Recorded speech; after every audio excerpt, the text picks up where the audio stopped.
The lipstick on Nathan's collar wasn't mine. I stared at the incriminating smear of red, my heart pounding in my chest. How many times had I washed his shirts without noticing? This time, though, the evidence was unmistakable. I heard the front door open, and Nathan's voice called out, "Sophie, I'm home." Quickly, I shoved the shirt back into the laundry basket and plastered on a smile. "In here, honey?" I called back, my voice steadier than I felt. Nathan appeared in the doorway of our bedroom, his tie loosened and a weary smile on his face. "Long day at the bank," he said, leaning in to kiss me. I turned my cheek at the last second, and his lips grazed my skin instead of meeting my mouth. "Everything okay?" he asked, frowning slightly. I nodded, perhaps a bit too enthusiastically. "Just tired. How about I start dinner while you freshen up?" As I busied myself in the kitchen, my mind raced. Who was she? How long had this been going on? The questions swirled in my head like a tornado, threatening to sweep away everything I thought I knew about our marriage. The sound of Nathan's phone buzzing on the counter snapped me back to reality. I glanced at the screen, seeing a message preview from someone named Olivia. My stomach clenched. "Hey, Soph," Nathan called from upstairs. "Have you seen my blue shirt? The one I usually wear on Thursdays?" I froze, my hand hovering over the phone. I think it's in the wash." I managed to reply, my voice only slightly strained. "Damn," he muttered, coming down the stairs. "I wanted to wear it tomorrow for the big presentation." As he entered the kitchen, I quickly turned back to the stove, stirring a pot of pasta sauce with unnecessary vigor. "I'm sure you have other shirts that look just as nice," I said, trying to keep my tone light. Nathan came up behind me, wrapping his arms around my waist. I stiffened involuntarily. "You okay, babe?" he asked, his breath warm on my neck. "You seem tense." I turned in his arms, forcing myself to meet his eyes. "Nathan," I began, my voice barely above a whisper, "is there something you want to tell me?" His brow furrowed in confusion. "What do you mean?" Just then his phone buzzed again. We both glanced at it, and I saw panic flicker across his face as he registered the name on the screen. "Who's Olivia?" I asked, my voice steadier now, fueled by a growing anger. Nathan's arms dropped from my waist, and he took a step back. She's just a colleague," he stammered. "We're working on a project together." I laughed, a harsh, bitter sound that surprised even me. A project that requires late-night text messages and lipstick on your collar? The color drained from Nathan's face. "Sophie, I can explain." "Save it," I cut him off, holding up a hand. "I don't want to hear your excuses right now." I turned off the stove and grabbed my purse from the counter. "I'm going to my dad's for a while. Don't wait up." As I walked out the door, leaving Nathan calling after me, I felt a strange mix of emotions. Anger, hurt, and betrayal. Yes, but also a sense of clarity I hadn't experienced in years. For the first time in our marriage, I held the upper hand. Driving to my father's house, I realized this was just the beginning. Nathan's betrayal had awakened something in me, a determination to reclaim my life and my dignity. As I pulled into my childhood driveway, I made a silent vow. Nathan would regret the day he ever underestimated me. I spent a restless night at my father's house, tossing and turning as my mind raced with questions and plans. By morning, I knew what I had to do. I couldn't confront Nathan outright. Not yet. I needed proof, undeniable evidence of his betrayal. "You look like you've been through the ringer, sweetheart," Dad said as I stumbled into the kitchen. He pushed a steaming mug of coffee towards me. "Want to talk about it?" I shook my head, managing a weak smile. "Not yet, Dad, but thanks." He nodded, understanding in his eyes. "You know I'm here when you're ready." As I sipped my coffee, a plan began to form. I'd start by tracking Nathan's movements, piecing together the puzzle of his deception. It wouldn't be easy, but I was determined. I returned home later that morning, steeling myself for the confrontation. Nathan was waiting, his face a mask of concern and guilt. "Sophie, I'm so sorry," he began. "It was a mistake. It didn't mean anything." I held up a hand, silencing him. "Save it, Nathan. I need some time to think." His relief was palpable, and it made my blood boil. He thought he was off the hook. Over the next few days, I played the part of the dutiful, forgiving wife. But beneath the surface, I was gathering intel. I installed a tracking app on Nathan's phone while he slept, noting his frequent late nights at the office. I combed through our bank statements, finding suspicious charges at upscale restaurants and hotels. One evening, as Nathan prepared for another work dinner, I decided to follow him. I watched from my car as he met a sleek blonde outside a trendy bistro. Olivia, I presumed. My hands shook as I snapped photos with my phone. As they disappeared inside, I felt a tap on my window. I jumped, turning to see a concerned-looking woman peering in at me. "Are you okay, honey?" she asked. "You look upset." I realized tears were streaming down my face. "I'm fine," I managed, wiping my cheeks. "Just watching my husband with another woman." Her expression softened with understanding. "Oh, sweetie, I've been there. It gets better, I promise." As she walked away, her words echoed in my mind. It would get better, but not the way Nathan expected. The next day, I decided to dig deeper. While Nathan was at work, I searched his home office. In the back of a drawer, I found a burner phone. My hands trembled as I scrolled through the messages, each one a dagger to my heart. "Can't wait to see you tonight, baby. Last night was amazing. When can we do it again? I wish I could wake up next to you every morning." I was so engrossed in reading that I didn't hear the front door open. Suddenly, Nathan was there in the doorway, his face a mix of shock and anger. "What the hell are you doing?" he demanded. I held up the phone, my voice surprisingly steady. "I think I should be asking you that question, Nathan." He lunged for the phone, but I dodged him, backing away. "How long?" I asked. "How long have you been lying to me?" Nathan's face crumpled. "Sophie, please. It's not what you think." "Don't you dare," I shouted, my composure finally cracking. "Don't you dare try to gaslight me, Nathan. I've seen the messages, the hotel charges. I saw you with her last night." His eyes widened in surprise, then narrowed. "You followed me?" he hissed. "What gives you the right?" "What gives me the right?" I laughed bitterly. "I'm your wife, Nathan. Or have you forgotten that in your rush to get into Olivia's bed?" We stood there, the air crackling with tension. In that moment, I saw Nathan clearly for the first time, not as the charming man I'd fallen in love with, but as the selfish, arrogant person he truly was. "This isn't over," I said quietly, pocketing the burner phone. "Not by a long shot."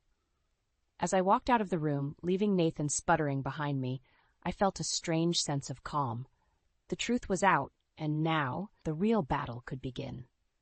As I sat in my father's workshop, surrounded by the comforting smell of sawdust and varnish, memories of the past flooded my mind. I remembered the day I first met Nathan, how charming and attentive he'd been. Now, those memories felt tainted, like looking at an old photograph and realizing it had been a lie all along. "You've been awful quiet, Sophie," Dad said, setting down his sander.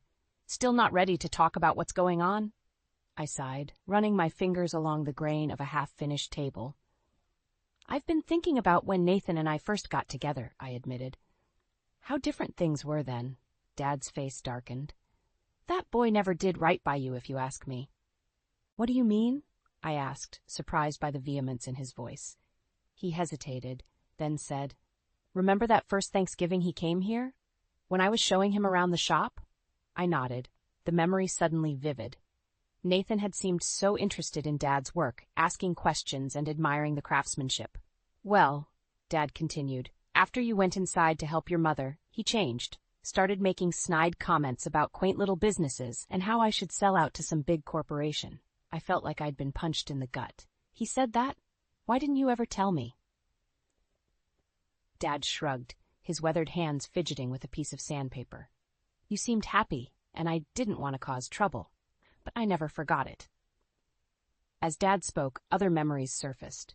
Times when Nathan had made subtle digs at my family's background, always couched in jokes or backhanded compliments. How had I been so blind? "There's more," I said quietly, and found myself pouring out the whole story, the affair, the evidence I'd gathered, the confrontation. When I finished, Dad was silent for a long moment.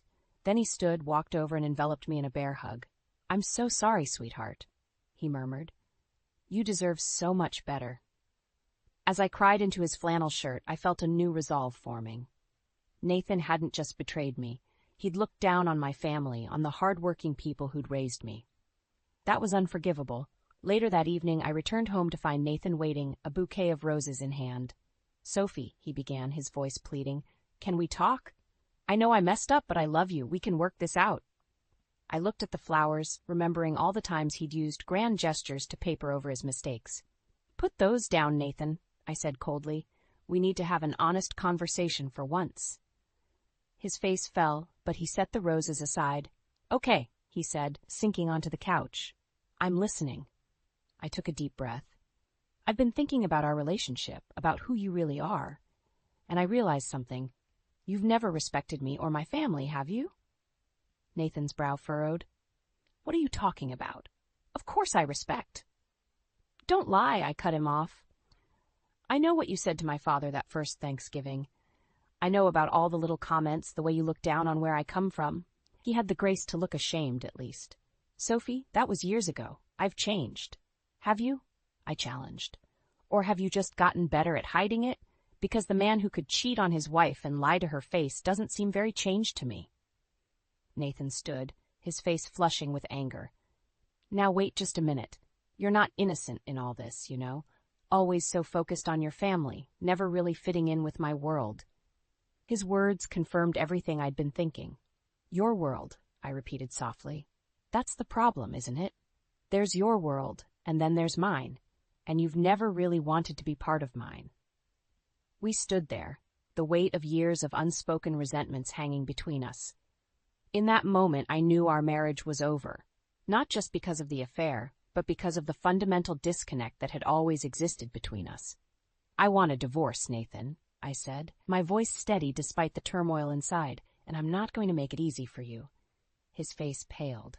"Sophie, don't be hasty. Think about what you're saying." But I was done listening. As I turned and walked out of the room, I felt a strange mix of sorrow and liberation. The life I'd thought I wanted was crumbling, but from the ruins, I would build something stronger, something true to who I really was. The day after I told Nathan I wanted a divorce, his parents called. I stared at the caller ID, my stomach churning. In all our years of marriage, I'd never felt truly accepted by them. Taking a deep breath, I answered. "Sophie, dear." Margaret's saccharine voice dripped through the phone. "We heard you and Nathan are having difficulties. We'd like you both to come for dinner tonight." I almost laughed at the understatement. Difficulties didn't begin to cover it, but I agreed, knowing this confrontation was inevitable. As Nathan and I drove to his parents' sprawling estate, the silence between us was deafening. I gazed out the window, remembering all the times I'd felt small and out of place in their world of country clubs and charity galas. Richard and Margaret were waiting on the front steps, perfect smiles plastered on their faces. Margaret air-kissed my cheeks, her eyes critically scanning my simple dress. "Oh, Sophie," she sighed, "I do wish you'd let me take you shopping sometime." I bit back a retort, following them inside to the formal dining room. As we sat down to a meal that probably cost more than my father made in a week, the tension was palpable. Richard cleared his throat. "Now let's discuss this misunderstanding between you two." "Misunderstanding?" I echoed, incredulous. "Your son cheated on me, repeatedly." Margaret waved a dismissive hand. "Men will be men, dear. The important thing is maintaining appearances." I felt my blood begin to boil. "Appearances? Is that all you care about?" Nathan shifted uncomfortably. "Sophie, please." "No, Nathan," I cut him off. "I want to hear what your parents think is so important about appearances." Richard leaned forward, his voice low and threatening. "Listen here, young lady. We've worked hard to build our family's reputation. We won't have you dragging the Prescott name through the mud with some tawdry divorce." "Tawdry?" I repeated, my voice rising. "Your son is the one sleeping around." Margaret skied. "Really, Sophie, there's no need for such vulgar language. Perhaps if you'd been a bit more accommodating to Nathan's needs, this wouldn't have happened." I stood up so quickly my chair toppled backward. "How dare you?" I hissed. "I have bent over backwards trying to fit into your world to be the perfect wife, and this is what I get." Nathan reached for my arm. "Sit down, Sophie. You're embarrassing yourself." I yanked away from him. "No, Nathan, I'm done being embarrassed. I'm done trying to live up to your family's impossible standards." I turned to his parents, years of pent-up frustration pouring out. "You've never accepted me, never thought I was good enough for your precious son. Well, guess what? He's not good enough for me." Richard's face turned an alarming shade of red. "Now see here." But I was on a roll. "No, you see here. I'm filing for divorce, and I don't give a damn about your reputation. Nathan can have Olivia, and you can have your perfect, classist little world. I'm done." I stormed out, leaving them all sputtering behind me. As I walked down the long driveway, I heard footsteps behind me. It was Nathan. "Sophie, wait," he panted. "You can't just walk away like this." I spun to face him. "Watch me, Nathan. I've spent years trying to be someone I'm not for you and your family. No more." His face hardened. "You'll regret this, Sophie. You've got nothing without me." His words hit me like a slap, but they also ignited something deep inside me. "You're wrong, Nathan," I said quietly. "I've got myself, and that's more than enough." As I walked away, leaving Nathan standing in his parents' driveway, I felt a strange mix of terror and exhilaration. I had no idea what the future held, but for the first time in years, I felt truly free. Back at home, I sat at our kitchen table, my hands shaking as I picked up my phone. It was time to make some calls, to a divorce lawyer, to my father, to the friends I'd neglected over the years. As I dialed the first number, I knew my life was about to change dramatically. But I was ready to reclaim my identity, my dignity, and my future. The fertility clinic waiting room was eerily quiet, filled with couples avoiding eye contact, each lost in their own private hopes and fears. I sat alone, clutching my purse, wondering how I'd ended up here again. "Mrs. Prescott," the nurse called. I flinched at the name, still not used to the idea of shedding it. Dr. Patel greeted me with a sympathetic smile. "Sophie, it's been a while. How are you doing?" I swallowed hard. "I'm going through a divorce, actually." Her eyebrows shot up. "I see. And you're still interested in pursuing fertility treatments?" The question hung in the air, heavy with implications. Was I? The truth was, I didn't know anymore. For years, trying to conceive had consumed me, defined me. Now, everything was different. "I'm not sure," I admitted. "I guess I just needed to know my options." Dr. Patel nodded, her expression kind. "Well, let's review your test results from last time, shall we?" As she pulled up my file on her computer, I found myself thinking about all the times Nathan and I had sat in this office, holding hands, putting on brave faces as we received one disappointing update after another. How much of that had been real, and how much had been just another performance for him? "Sophie?" Dr. Patel's voice snapped me back to the present. "Are you all right?" I realized there were tears streaming down my face. "I'm sorry," I mumbled, reaching for a tissue. "It's just a lot." She reached out, patting my hand. "It's okay. This is an emotional process for everyone, even in the best of circumstances." Taking a deep breath, I asked the question that had been gnawing at me for years. "Dr. Patel, was it me? Was I the reason we couldn't conceive?" Her brow furrowed. "Sophie, fertility issues are complex. It's rarely just one person's fault." She hesitated. "Your tests always came back normal. It was Mr. Guy Prescott who had some challenges." The revelation hit me like a thunderbolt. All this time, Nathan had let me believe it was my fault, had let me feel broken, inadequate. The injustice of it burned in my chest. "He never told me," I whispered. Dr. Patel looked confused. "He assured me he'd discussed it with you." "Sophie, I'm so sorry. I assumed you knew." I stood up abruptly, nearly knocking over my chair. "I have to go. I'm sorry. I can't be here right now." I fled the clinic, gasping for air as soon as I hit the sidewalk. My phone buzzed in my purse, a text from Nathan. "Where are you? We need to talk about the house." Anger surged through me. How dare he act like everything was normal, like he hadn't been lying to me for years about something so fundamental. Before I could stop myself, I was dialing his number. He answered on the second ring. "Sophie? What's going on?" "You bastard," I hissed. "You let me think it was my fault we couldn't have a baby. Wes, do you have any idea what that did to me?" There was a long pause. When Nathan spoke again, his voice was cold. "Who told you?" "It doesn't matter," I snapped. "What matters is that you lied. Again, about something huge." "I was protecting you," he said, but his tone was defensive. "I didn't want you to feel." "Don't you dare try to justify this," I cut him off. "You weren't protecting me. You were protecting your ego." I ended the call, my hands shaking.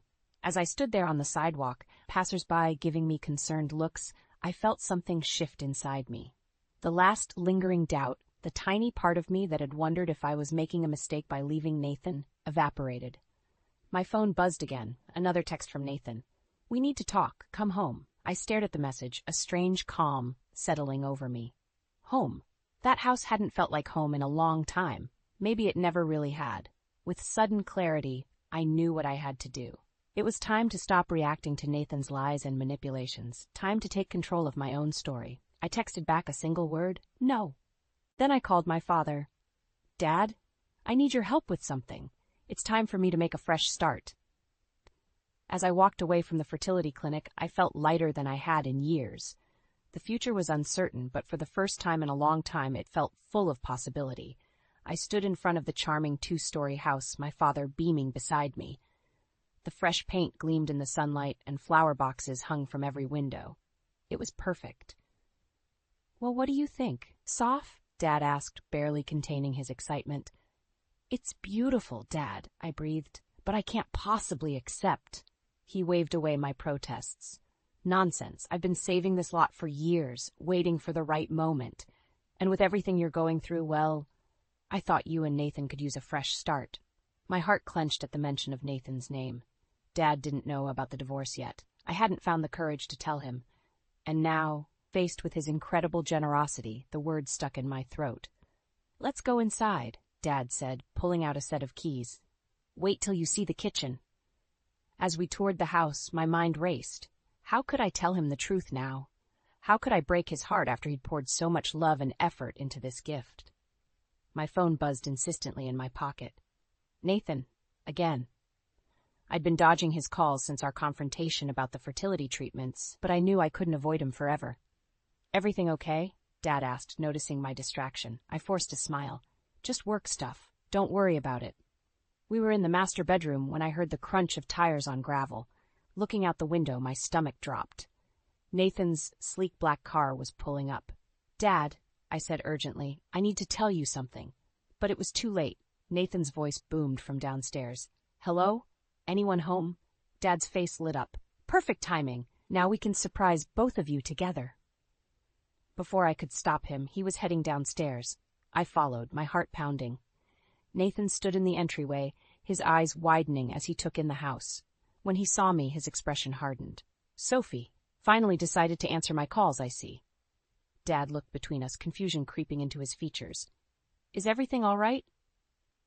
Nathan's charm switched on like a light. Of course, sir, just a little miscommunication. What's all this about? As Dad launched into an explanation about the house, I watched Nathan's face. I could see the calculations happening behind his eyes, the dollar signs practically visible. This is incredibly generous, Nathan said smoothly. We can't thank you enough. We need to talk, I hissed, pulling Nathan aside while Dad busied himself in the kitchen. About what? Nathan asked innocently. About how you've been avoiding me? Or about how you're clearly hiding things from your father? I felt my anger rising. Don't you dare try to turn this around on me. You're the one who's been lying for years. Nathan's voice dropped to a menacing whisper. Careful, Sophie. You wouldn't want to make a scene in front of Daddy, would you? Especially after such a generous gift. I recoiled, seeing the true Nathan emerge. Manipulative, cruel, and utterly self-serving. Everything okay in here? Dad called from the kitchen.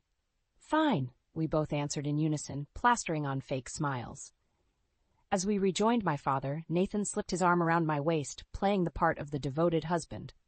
I felt sick. So, when can we move in? Nathan asked eagerly. Dad beamed. As soon as you'd like. I've already had the utilities set up in your names.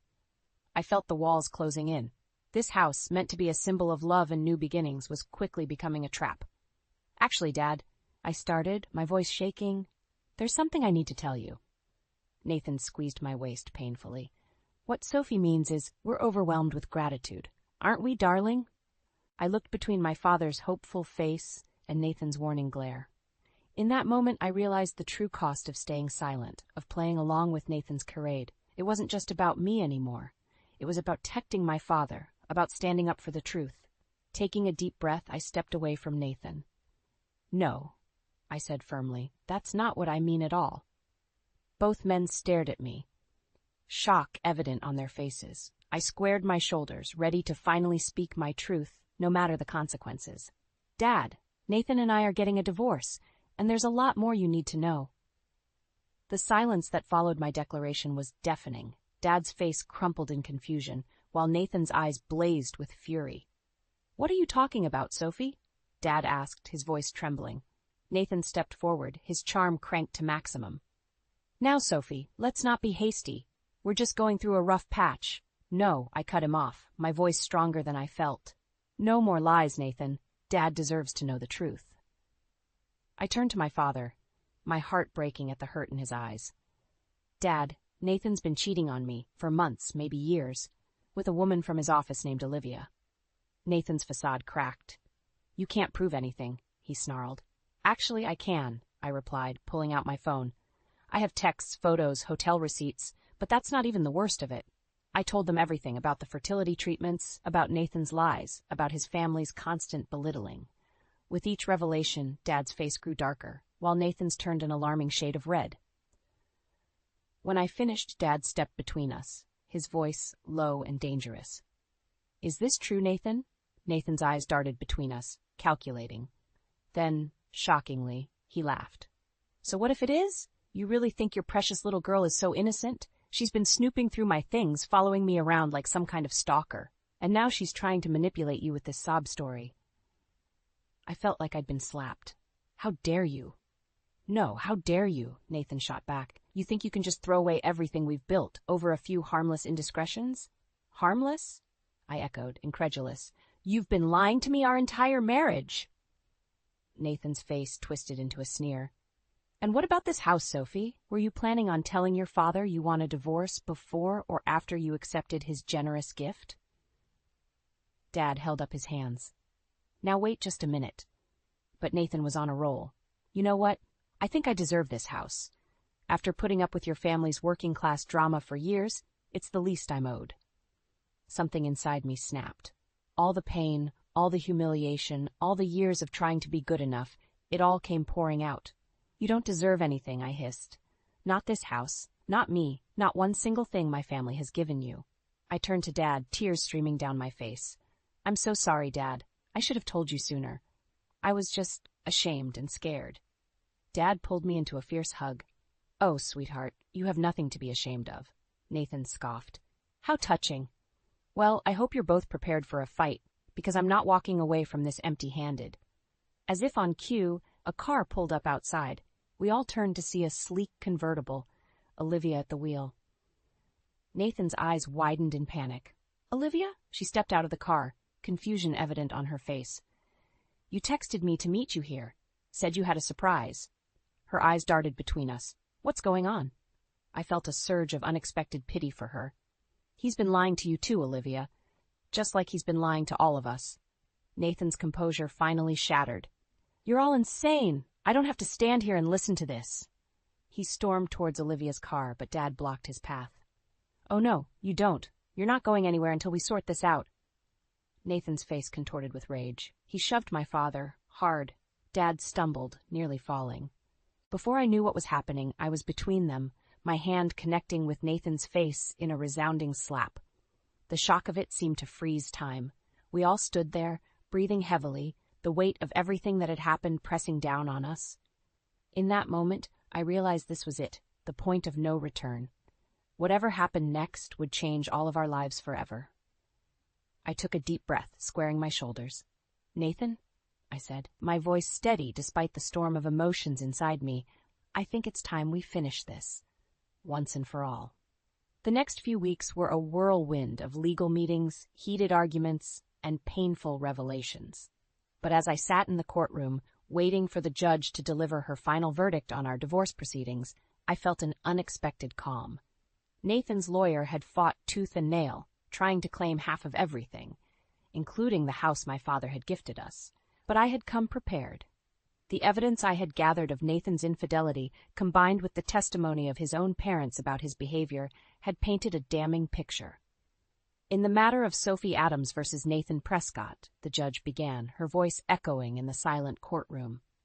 I held my breath, feeling my father's reassuring hand on my shoulder. As the judge read out her decision, I watched Nathan's face. With each ruling, the division of assets, the nullification of his claim on my father's gift, the alimony payments he would owe, his arrogant mask crumbled a little more. When it was over, Nathan stormed out without a word, but I felt no satisfaction in his defeat. Instead, I felt free. Outside the courthouse, I was surprised to see Olivia waiting. Her eyes were red-rimmed, but her voice was steady when she spoke. I'm sorry, she said simply. I didn't know about any of it. The lies, the manipulation. I feel like such a fool. I nodded, understanding all too well. We both were, Olivia, but not anymore. As she walked away, I turned to my father. Dad, I can't thank you enough for everything you've done. He pulled me into a bear hug. That's what family is for, sweetheart. Now, what do you say we go home? Home. The word held new meaning now. Not the cold, pristine house I had shared with Nathan, always feeling like an outsider, but the warm, loving home of my childhood where I could heal and rediscover myself. Over the next few months, I threw myself into helping with Dad's construction business. The work was hard, but satisfying. With each house we built or renovated, I felt like I was rebuilding a part of myself. One crisp autumn day, as we finished up a project, Dad turned to me with a twinkle in his eye. You know, Soph, you've got a real knack for this.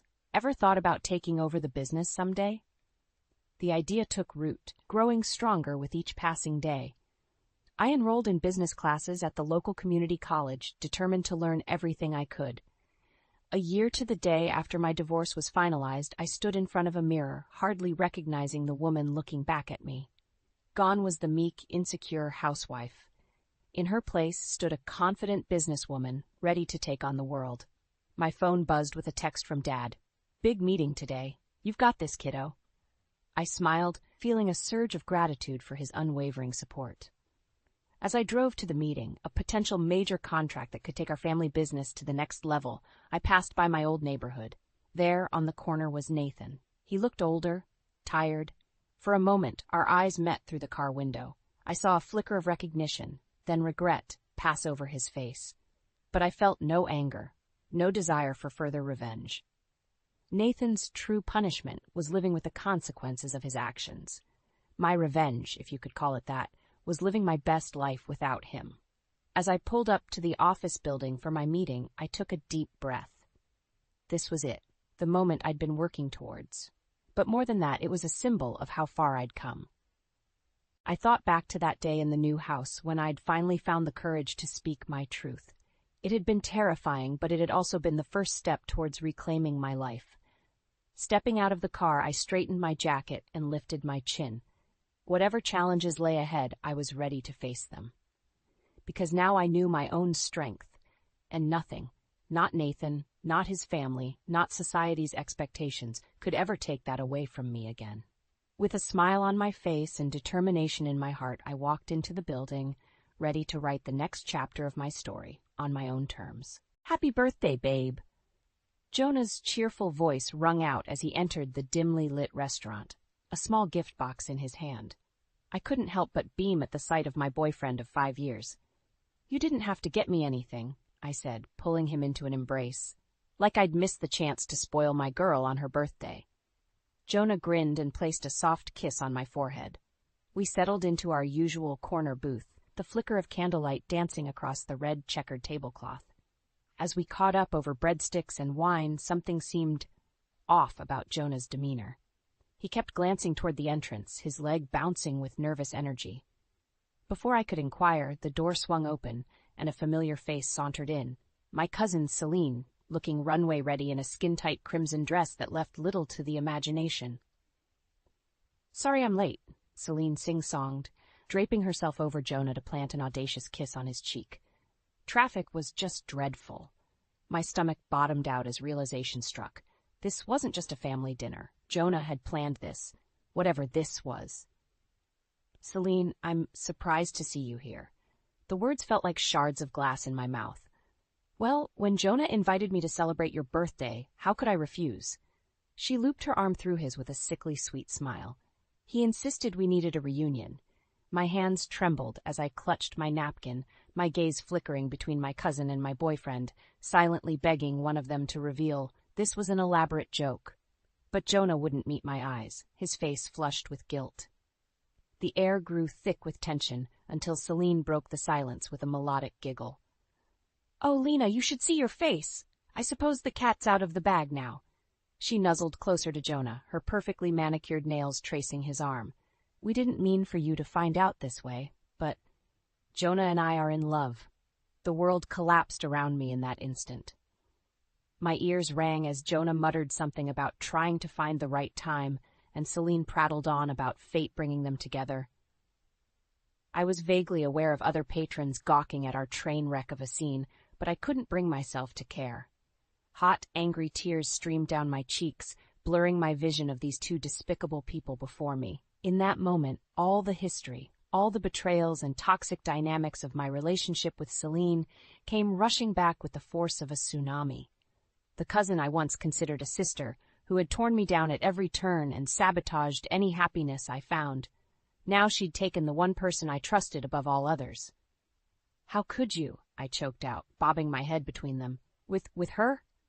Jonah opened his mouth to respond, that familiar crease furrowing his brow, but I shoved myself away from the table with such force, my chair clattered to the floor. "Save it," I spat, snatching up my purse. "I can't even look at you two right now." I stormed out with as much dignity as I could muster, leaving behind the shattered remnants of the life I thought I knew. My world had shifted on its axis, throwing me violently off kilter, and there was no way to regain my balance, not after this unforgivable betrayal. I spent the night tossing and turning, replaying the horrific scene at the restaurant over and over. How could Jonah, the man I thought I knew better than myself, betray me in such a cruel way? And with Celine of all people, my own flesh and blood. The next morning, I dragged myself to Aunt Mara's place, desperate for some familial comfort and support. She pulled me into a tight hug as soon as I stepped through the door, her eyes full of pity. "Oh, honey, I'm so sorry," she soothed, guiding me to the living room couch. "I can't believe those two did this to you." Sniffling back tears, I searched her face for answers. Did you know about them?" Aunt Mara sighed deeply, wringing her hands. "I had my suspicions, but I didn't want to believe it. Not without proof." My heart plummeted. "What do you mean, suspicions? For how long has this been going on?" "A few months at least," she admitted reluctantly. "Celine has always been manipulative, pulling strings to get what she wants. I just hoped the family connection would stop her from going that far." White-hot rage bubbled up inside me. "You knew she was up to something, and you didn't warn me?" "I didn't have any solid evidence, Lena, just little things here and there that seemed off. By the time I put it together, I was already the punchline," I finished bitterly. "Played for a fool by the man I loved and my own cousin." "I wanted to protect you both," Aunt Mara insisted. "Celine, she's troubled, yes, but she's still family. I hoped I could appeal to that part of her, the part that used to adore you like a sister." I barked out a harsh laugh. "She sure has a funny way of showing it. Don't you remember how close you two used to be?" Aunt Mara's eyes shone with unshed tears. "You were inseparable as kids, thicker than thieves. What happened between you?" The memories came flooding back. Summers spent choreographing dance routines, sharing snacks during sleepovers, whispering secrets and dreams in the dead of night. We'd been best friends, partners in crime, until high school when a rift formed, an invisible wedge driving us further and further apart each year. "I don't know," I lied, swallowing hard against the lump in my throat. Of course, I knew what had torn our bond to shreds, but dredging up old wounds would only lead to more pain. An uncomfortable silence stretched between us before Aunt Mara spoke again. "Celine has always been jealous of you, you know. All your accomplishments, your kind heart, your integrity, she's never had that solid moral core." My jaw ticked as an idea blossomed in the back of my mind. "Well, this time her lack of integrity has gone too far. I won't let her get away with this." "Lena," Aunt Mara looked stricken, "I know you're hurting, but seeking revenge won't heal those wounds. It will only breed more toxicity." "I'm not looking for revenge," I stated coolly, squaring my shoulders. "I just want justice. For once, I want Celine to face the consequences for her cruelty and manipulation, and I'm going to make sure she does." Aunt Mara opened her mouth to protest further, but I cut her off with a raised hand. "Thanks for being honest with me, Aunt Mara. I think I know what I need to do now." I stood abruptly and marched toward the front door, a newfound determination igniting in my chest. If Aunt Mara wouldn't help me expose her devious daughter, I would find a way to bring Celine down on my own, no matter what it took. The next few weeks at Wilson Elementary were a welcome distraction. I threw myself into preparing for the upcoming science fair, My mind focused on supporting my students' projects rather than dwelling on my personal turmoil. That fragile peace shattered when I strode into the staff lounge one morning to find Celine perched on the battered couch, sipping coffee from a world's best teacher mug like she owned the place. "Well, if it isn't my favorite cousin," she purred, eyeing me over the rim of her mug. "Long time no see." I gritted my teeth, clutching my lesson plan so tightly the edges crumpled. "What are you doing here, Celine?" "Working, of course." She batted her lashes innocently. "Didn't you hear? I'm spearheading a new after-school community program." Of course she was. Celine always had to slither her way into anything good, tainting it with her poisonous presence. "At an elementary school? Forgive me if I have a hard time picturing you embracing your charitable side." Celine tsked, setting her mug aside as she rose with feline grace. "Still so cynical, Lena, and here I thought teaching would have instilled you with a more nurturing nature." She moved closer until we were toe-to-toe, her sickly sweet perfume overwhelming my senses. "You see, this program will provide after-school tutoring, mentoring, all sorts of enrichment activities. A worthwhile pursuit, no?" My mind raced, putting together the pieces. "You're going after the grant for underprivileged students, the one funding our science fair, trying to sabotage my work, again." Laughing lightly, Celine trailed a fingertip down my arm, making my skin crawl. "Always so suspicious, cousin. Can't it be possible that we simply had the same idea?" I jerked backward out of her reach. "We both know that's not true. You're threatened by anything that might make me happy or successful." Celine's perfectly shaped brows arched in mock offense. "My, what a negative perception you have of me, and after everything we've been through together."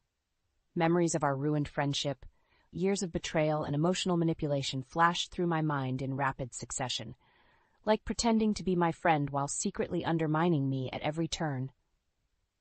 I shook my head vehemently. "I'm not falling for your games anymore, Celine. The gloves are off." "Is that so?" She leaned in until I could make out the flecks of gold in her hazel eyes. "Well, in that case, game on, dear cousin. May the best woman win." With a wink, Celine sauntered away, hips swaying provocatively. I stared after her, my fists clenched at my sides, jaw ticking. She thought she could walk all over me, using her usual manipulative tactics to steal my happiness, my success, my very livelihood. But not this time. This time I would be ready for her. This time I would fight back with everything I had. Because if Celine thought for 1 second that I would go down without a battle royale, she was sorely mistaken. After her betrayal with Jonah, I had nothing left to lose, and Celine was about to learn just how determined a woman could be when she had vengeance driving her every move.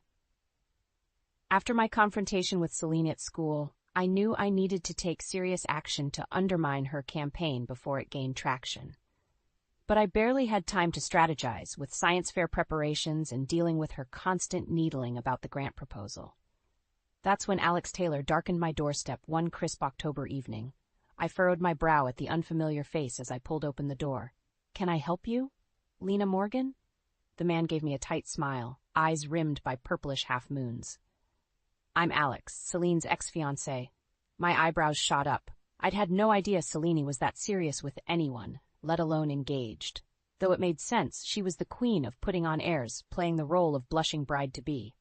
"I don't understand. What are you doing here?" "I came to offer my condolences," he said gruffly, "and maybe get a little—" He paused, mouth twisting wryly. "Vengeance." I stared at him blankly for a beat before stepping aside to usher him in. He brushed past me, already making himself at home on my sofa. "I'm sorry, I'm still confused. Are you saying you want revenge on Celine? Your ex?" "Ex is putting it mildly," Alex snorted derisively. "More like the vengeful succubus who drained me of every last penny I had before discarding me like trash." The pain etched in the lines of his face was achingly familiar. I settled in the armchair across from him, sympathy stirring. "I think I can relate," I murmured. "She has a way of completely destroying people, doesn't she?" Alex's jaw tightened as he nodded. "You know, for months I suspected she was being unfaithful, overstepping boundaries with strange men. It wasn't until her latest twisted scheme that I caught her red-handed." Red-hot rage simmered just beneath the surface of his voice. "That's when Celine finally confessed her dalliance with some nobody named Jonah.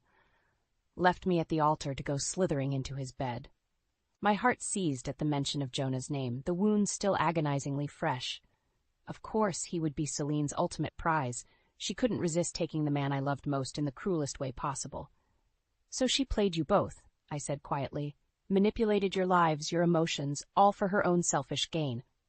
She's a first-rate psychopath." Alex pinned me with a hard stare. "Which is why I came to you. You're not the only one she's burned, Lena. And if we team up, maybe we can finally make that snake pay for her misdeeds." I searched his face, seeing the echoes of my own pain and frustration mirrored back at me. Joining forces. It wasn't something I'd considered before in my quest for retribution. But having an ally with intimate knowledge of Celine's depravity, her Achilles heel, that could be invaluable ammunition. My lips curved into a slow smile.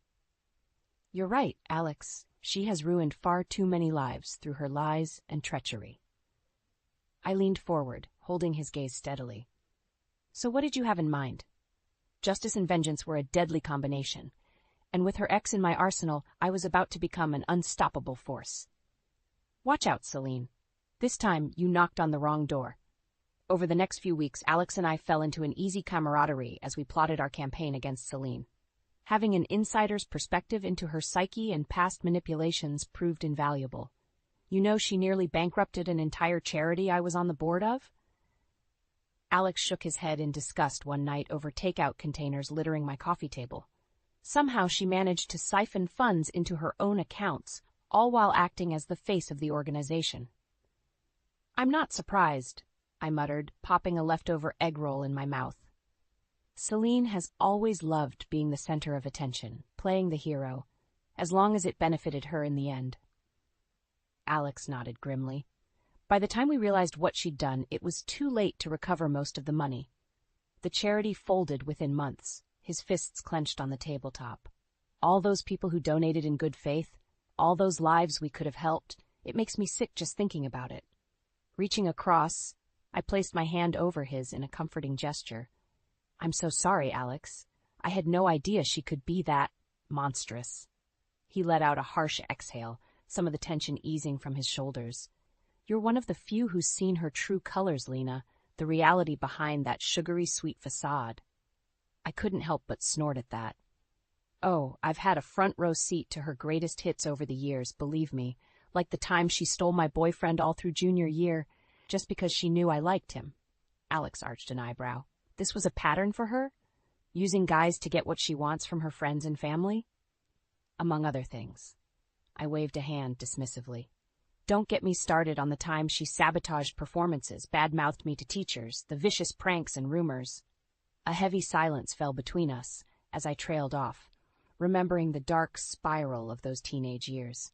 How utterly alone and beaten down I'd felt, like I was losing my grip on reality with Celine's relentless torment.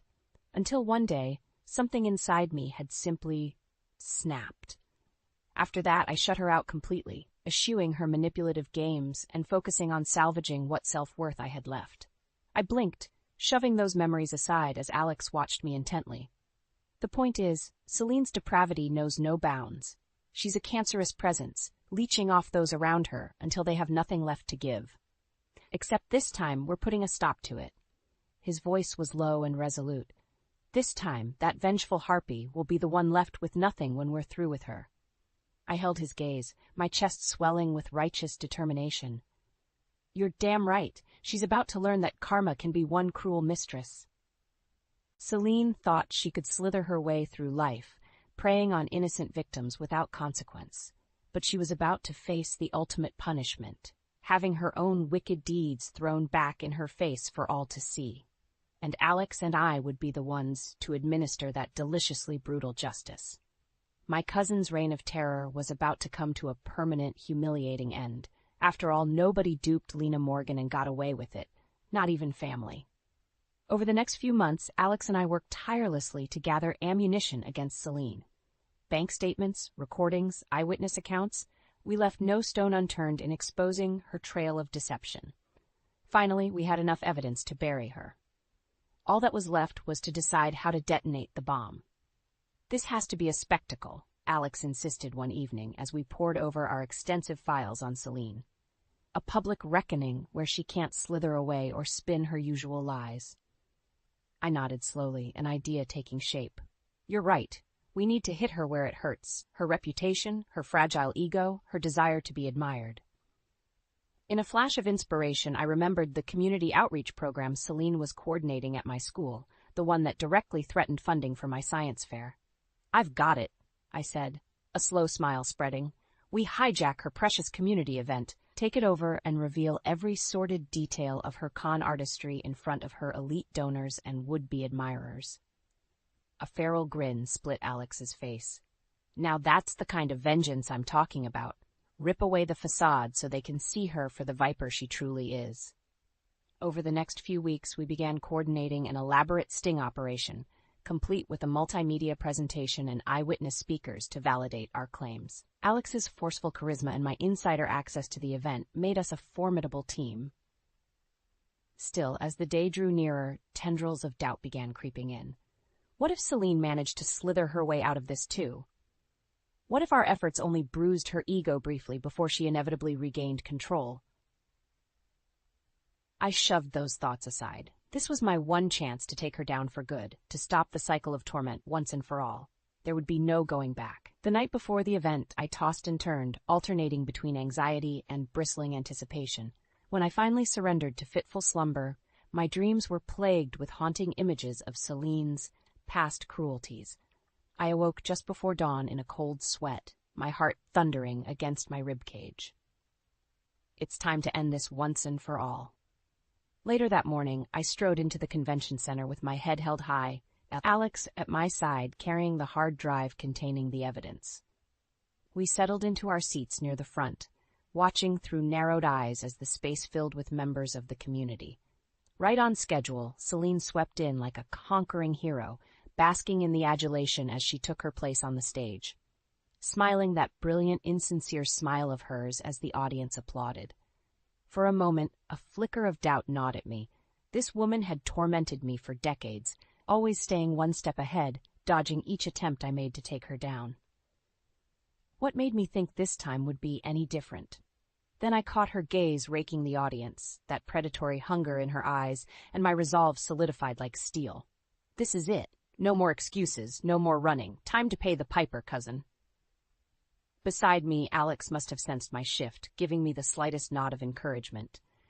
As Celine launched into her opening remarks, I stood abruptly and strode down the aisle toward the stage, each step fueled by a potent mix of anger, fear, but most of all, vindication.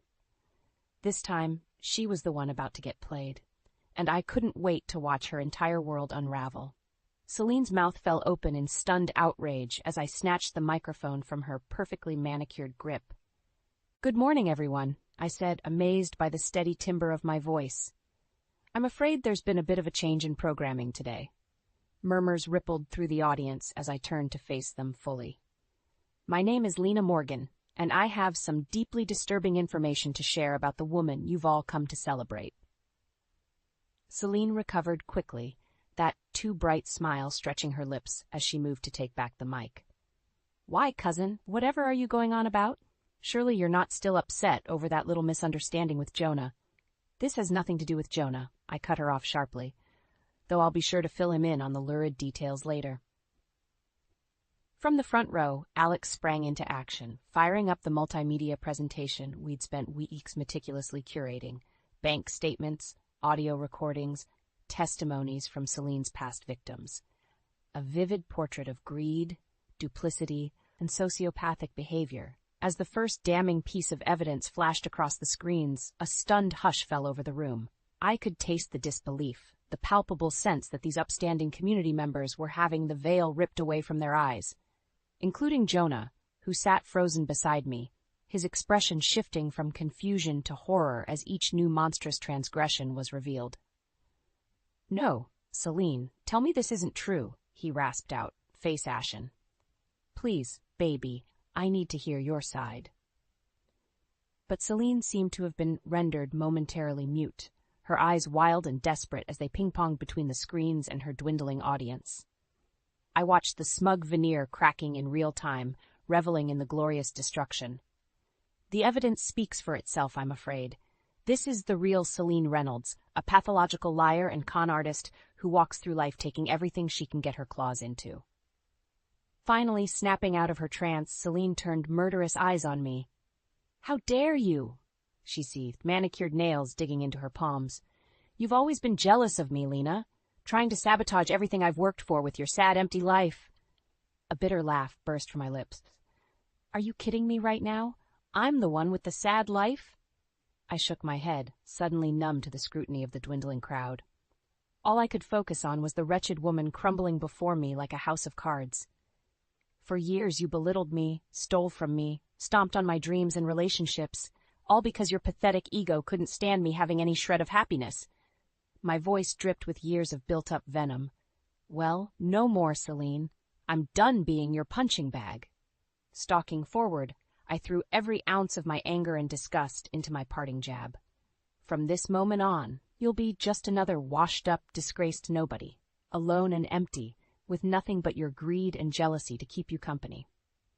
For a long, delicious moment, Celine and I stared each other down, twin infernos of rage and anguish blazing in our eyes. Then she was scrambling off the stage in a flurry of tears and screeching protests as the convention center erupted into pandemonium.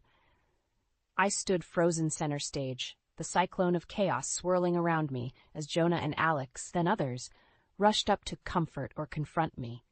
But their voices were muffled, drowned out by the deafening thrum of victory pounding through my veins. After over a decade of torment at Celine's hands, she had finally received her comeuppance. And as the last embers of her reputation went up in flames all around me, I savored the blissful sense of release. A heavy burden had been lifted. The mental shackles that had bound me to her toxicity for so long were at last obliterated, leaving me lighter than I'd felt in years. My war with Celine was over, and I, Lena Morgan, had emerged the undisputed victor. The fallout from the community center showdown was swift and brutal. Within days, Celine's sordid history had made headlines across the city. Corporate sponsors dropped her program like a scorching stone. The very people who had fawned over her were now turning their backs in droves, sickened by her deceit. As for me, I reveled in every salacious detail, reading each new expose with a mixture of vindication and pity for my shattered cousin. While part of me felt a twinge of remorse for dismantling her so thoroughly, the larger part simply basked in the euphoria of being free from her toxic stranglehold. Jonah tried, unsuccessfully, to convince me he'd been an unwitting victim of Celine's manipulations, as if that absolved him of his own culpability in devastating me. "I'm so sorry, Lena," he pleaded during one of his endless voicemails. "I never meant to hurt you like this. You have to know that, deep down. Celine, she's a master at deception, twisting things to suit her needs." I snorted at the familiar litany of excuses, easily deleting the message. If Jonah thought a few puppy dog apologies could erase the gut-wrenching betrayal of his actions, he had another thing coming. I was well and truly done with him. The only person who seemed to fully understand my newfound sense of peace was Alex. My unlikely ally had become an irreplaceable part of my life through the hellish months we spent plotting downfall. "Feels good to breathe freely again, doesn't it?" He grinned over glasses of celebratory wine one evening. Like a 1,000-pound weight has finally been lifted. I clinked my glass to his with a satisfied smile. Something like that. I honestly didn't realize how much of my life was shackled by that woman until I detached myself from her venom.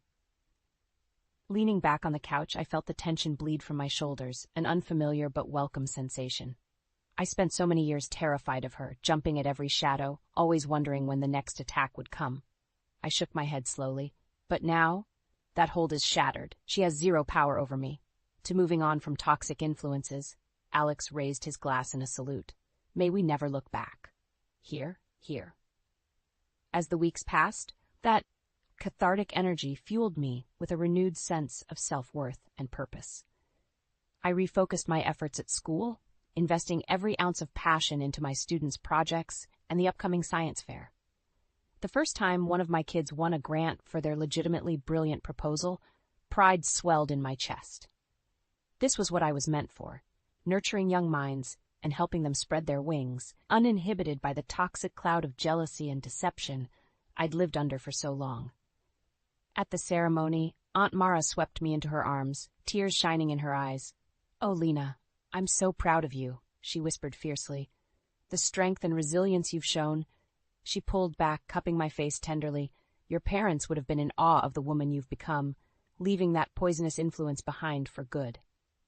I blinked back my own tears as her words washed over me. Perhaps for the first time, I truly appreciated the journey that had led me to this point. Every anguished step had built fortitude, sharpened my spirit, reminded me of who I was and who I wanted to be. As I stood on that stage, clutching my award with students cheering me on, I felt something shift fundamentally inside. A lingering shroud lifted, allowing the light to flood in at last. Celine no longer haunted me, her shadow permanently banished by the brilliant future shining ahead. I had been to the darkest depths and clawed my way into the blazing truth. Nothing and nobody would dim my spirit again.